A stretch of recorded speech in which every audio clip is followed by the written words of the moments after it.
Okay, let's unpack this. This headline-grabbing question put right to the Canadian Prime Minister. It was, is Canada becoming America's unofficial 51st state? Wow. Yeah, that's direct. It really is a real pressure point, loaded with huge implications for Canada and, well, for the whole economic relationship between our countries. Absolutely. And this wasn't just some casual question, right? It was a fundamental challenge. A challenge to Canada's identity as a sovereign nation, its economic independence. Definitely gets right to the heart of things, how a country sees itself. And its place in the world, yeah. So the scene, it was set on April 16th, 2025. Global Pulse Studio, New York. Prime Minister Mark Carney facing Elliott Vance. And it felt genuinely tense, according to the reports. You could tell the people in the room got it. Yeah, packed with journalists, CBC, CTV, CNN, BBC, were mentioned policy analysts too. They understood the weight of this whole exchange. And the visual backdrop, it kind of underscored the core issue, didn't it? That screen showing the stark economic reality. You mean the 75% export figure? Yeah, exactly. 75% of Canada's exports heading south, right next to a reminder of Trump's significant tariffs, autos and steel. Those aren't just numbers, are they? They represent real economic vulnerability. Sure, they influence everything, investment, jobs. I mean, that level of dependence, it creates huge leverage for the U.S. It potentially limits Canada's negotiating power, not just on tariffs, but, across the board. Right. And you, our listener, you actually flagged this material for us, so we know you're looking to go deeper than just the news clips. Good stuff. So our mission here is to really dig into this exchange, understand if there's, well, substance to this whole 51st state idea based on what was said. Okay, so Vance, he didn't waste any time, jumped right in. Just straight to the core. Yeah, asking if Canada had basically become an economic sidekick, given that massive export figure and the tariff impact. He even mentioned Trump's past suggestions, let's say, about Canada's role. How did Carney react initially? Well, his response was calm but firm. He pointed out, quite rightly, that the U.S., being Canada's biggest trading partner, isn't exactly breaking news. That's true. It's been that way for ages. But he also made it clear Canada wasn't just rolling over. He highlighted the retaliatory tariffs, what was it, $5.7 billion? Yeah, hitting back at U.S. goods. Right, trying to create some economic pressure. And he mentioned the push to diversify trade. Deals with Europe, Mexico, Australia. He named those specifically. But Vance pushed back on that, didn't he? Oh, yeah. This is where Vance really pressed, quite effectively, too. He was skeptical about how much diversification was really working. Pointed out Europe, for example, still only accounts for, about 7% of exports? A relatively small slice. Exactly. And then, boom, the internal report. The leak? Yeah, supposedly from the finance ministry, projecting potentially 500,000 Canadian job losses if those U.S. tariffs stayed. That really upped the ante. And Carney's reaction, they said it showed the pressure. Apparently so. And that's when the 51st state hashtag just exploded online. Okay, so this is where it gets really interesting, though.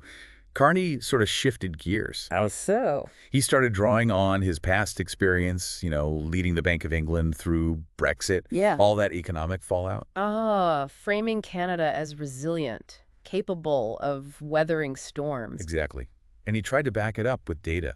Said there was a 12% increase in exports to the EU, mentioned active talks with Asian partners. So trying to counter the narrative, moving from dependent nation to actively adapting, using his experience to project strength, strategic thinking. It's a classic move. But Vance wasn't letting up. He pivoted again. To what? To sovereignty, the really sensitive stuff. He brought up Trump calling Carney's predecessor governor. Oof. Yeah, I remember that. And he hinted at these alleged closed-door talks. The idea that maybe sovereignty was being discussed, traded for tariff relief, that really ramped up the tension. Okay, now that's a direct hit on Canada's political independence, a really serious implication. So Carney had to respond clearly. And did he? Absolutely. A firm denial.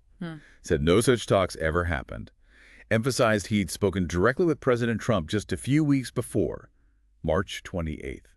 Okay, trying to shut that down definitively. But then came the curveball. The anonymous recording. Oh, right, the recording. That threw a wrench in things. Totally. An unidentified voice, supposedly a Canadian official, suggesting a deeper economic union might be on the table if Trump kept pushing. Wow, and with a screen label and everything. Yeah, the social media reaction was immediate. Carney's hiding something. 51st State isn't just a rumor anymore. It created this potentially really damaging narrative. Even if it's unverified, that's the danger, isn't it? That stuff can spread like wildfire and erode trust, regardless of the truth. Carney's response had to be quick and strong.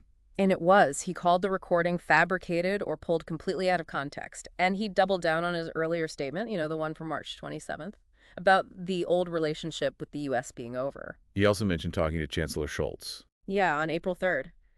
About building a more self-reliant Canadian economy, trying to reinforce that message of independence. But Vance kept hammering the dependency theme. How? What angles? He pointed to energy imports defense systems. Like 70% of energy imports, 60% of defense systems coming from the U.S. Okay, so practical limitations. How sovereign can you really be when basic needs are tied up like that? That's a fair question, I suppose. It highlights that classic tension, doesn't it? Economic interdependence versus national sovereignty. So how did Carney counter that? He flipped it. Strategic move. Emphasized Canada's contributions, pointed to energy exports going to the U.S., Canadian built parts in the F-35 program. Framing it as partnership contribution, not submission, mutual benefit. Exactly. But then Vance brought in the politics. The upcoming election. Yep. Suggested Carney might be risking Canada's long-term future for short-term political gain before the April 28th vote. Questioning his motives. And he pointed out that Trump had actually paused the tariffs on April 9th, just before this interview, questioning the urgency, maybe even the sincerity, of Canada's tough stance. Okay, so adding that layer of political strategy.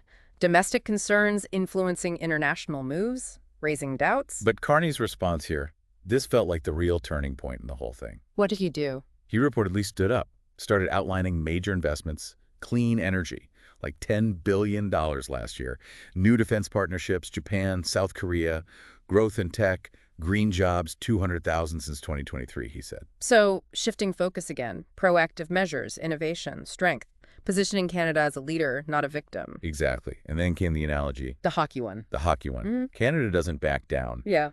As a Canadian myself, that kind of thing, it lands. Yeah, that's culturally potent.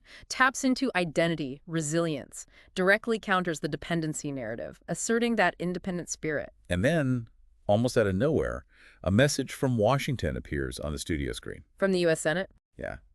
Senators criticizing Trump's 51st state comment, calling it disrespectful. Wow. Okay. That's significant. Undercuts Vance's line of attack. Carney jumped on it immediately. Trump's own allies see things differently, he said. Reaffirmed Canada as an equal partner. Smart move. Using that external validation. And you could see the shift online. More Canada-strong messages started popping up. It showed that even within the U.S., views weren't monolithic. Absolutely. It gave Carney's argument for Canada's standing a real boost, undermined the whole premise Vance was pushing. And then, to wrap it all up, the Tim Hortons comment.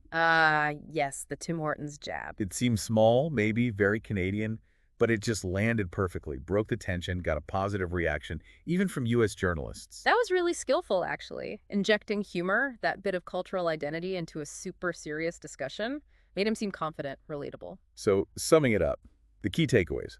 The core tension was obviously Canada's economic sovereignty versus the U.S. relationship. Right. And Carney's arguments rested on diversification, resilience, and just consistently asserting Canada as an equal, strong partner. And that intervention from the U.S. Senate, that seemed pretty crucial in bolstering his position. Definitely gave it weight. What also stood out was how those cultural bits, the Tim Hortons line, the hockey analogy, how they went viral. Yeah, it shows how those seemingly small things can resonate, become symbols. Totally. The Canada Strong trend, the memes.